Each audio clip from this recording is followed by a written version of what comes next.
देश में पहली बार किन्नर समुदाय अपना अलग शंकराचार्य नियुक्त करने जा रहा है।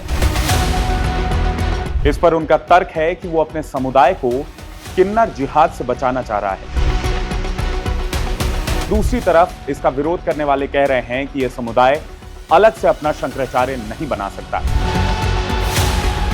क्यों इस पूरे मामले को लेकर राजनीतिक और सामाजिक हलकों में सरगर्मी तेज हो चुकी है?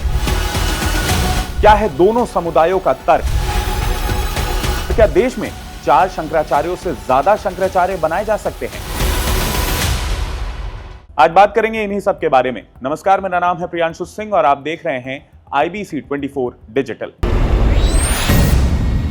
दरअसल किन्नर अखाड़े के संस्थापक ऋषि अजय दास ने घोषणा की है कि किन्नर जिहाद और समुदाय के भीतर बढ़ रहे धर्मांतरण के खतरों से निपटने के लिए महाशिवरात्रि के दिन किन्नर समुदाय अपने शंकराचार्य, महामंडलेश्वर और महंत बनाएगी। 15 फरवरी को भोपाल के लाल घाटी इलाके में भव्य अभिषेक समारोह आयोजित किया जाएगा।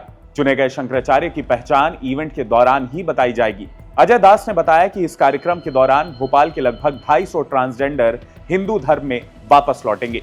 उन्होंने आरोप लगाया कि किन्नर बस्तियों का इस्तेमाल जिहादी तत्वों द्वारा किया जा रहा है और हिंदू किन्नरों को जबरन इस्लाम कबूल करने के लिए मजबूर किया जा रहा है। दास ने 2016 में उज्जैन के सिंहस्थ कुंभ मेले के दौरान किन्नर अखाड़ा बनाया था। उन्होंने कहा कि ट्रांसजेंडर्स के रहने की जगहें जिहादियों के लिए सुरक्षित जगह बन गई है, क्योंकि आम लोग और पुलिस इन जगहों पर जाने से बचते हैं। इस पहल का हिस्सा ट्रांसजेंडर लीडर काजल ठाकुर ने हाल ही में आरोप लगाया था कि हिंदू ट्रांसजेंडर्स को इस्लाम अपनाने के लिए मजबूर किया जा रहा है और कम्युनिटी के कुछ लोगों के पाकिस्तान और बांग्लादेश में टेरर फंडिंग से भी लिंक है। समुदाय ने राजस्थान के पुष्कर में अपनी पीठ यानी गद्दी स्थापित करने का निर्णय लिया है, जो उनके शंकराचार्य का स्थायी निवास भी होगा। पुष्कर को इसलिए चुना गया है क्योंकि यहां भगवान ब्रह्मा का एकमात्र मंदिर है। इस पहल को विश्व हिंदू परिषद का भी समर्थन मिल रहा है। विश्व हिंदू परिषद के सपोर्ट वाले प्रदर्शनकारियों के एक ग्रुप ने मंगलवार को भोपाल कलेक्टर को एक मेमोरेंडम दिया था, जिसमें आरोप लगाया था कि एक लोकल ट्रांसजेंडर लीडर किन्नर जिहाद और जबरन धर्म बदलने में शामिल है। दूसरी तरफ इस घोषणा के बाद राजनीतिक और सामाजिक हलकों में चर्चाएं तेज हो गई हैं। कुछ लोग इसे किन्नर समुदाय की धार्मिक पहचान को मजबूत करने की पहल बता रहे हैं, तो कुछ लोग इसे एक विवादित मुद्दा भी मान रहे हैं। ज्योतिष पीठ के स्वामी अविमुक्तेश्वरानंद सरस्वती और अखिल भारतीय अखाड़ा परिषद के महासचिव महंत हरिगिरी महाराज ने इस कदम की आलोचना भी कर डाली है। उनका कहना है कि आदि शंकराचार्य ने सनातन धर्म में सिर्फ 4 पीठों की स्थापना की थी, इसलिए परंपरा और धार्मिक नियमों के अनुसार केवल 4 ही शंकराचार्य हो सकते हैं।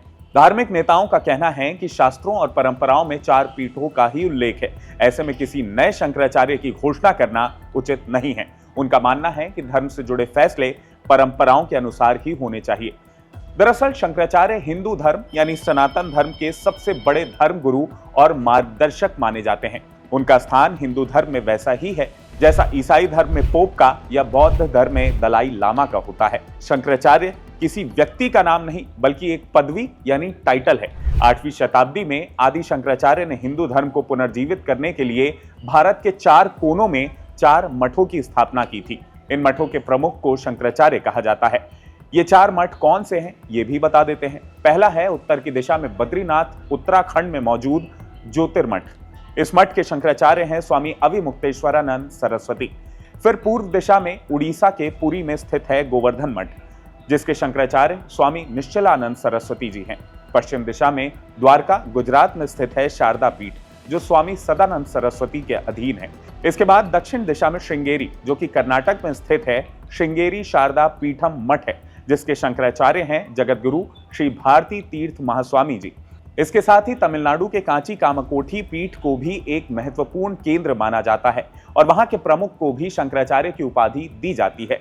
लेकिन ऐतिहासिक रूप से आदि शंकराचार्य द्वारा स्थापित 4 मुख्य मठ यही हैं जो मैंने आपको बताए। इन सभी का काम धर्म की रक्षा करना, वेदों का ज्ञान फैलाना और समाज को आध्यात्मिक दिशा देना है।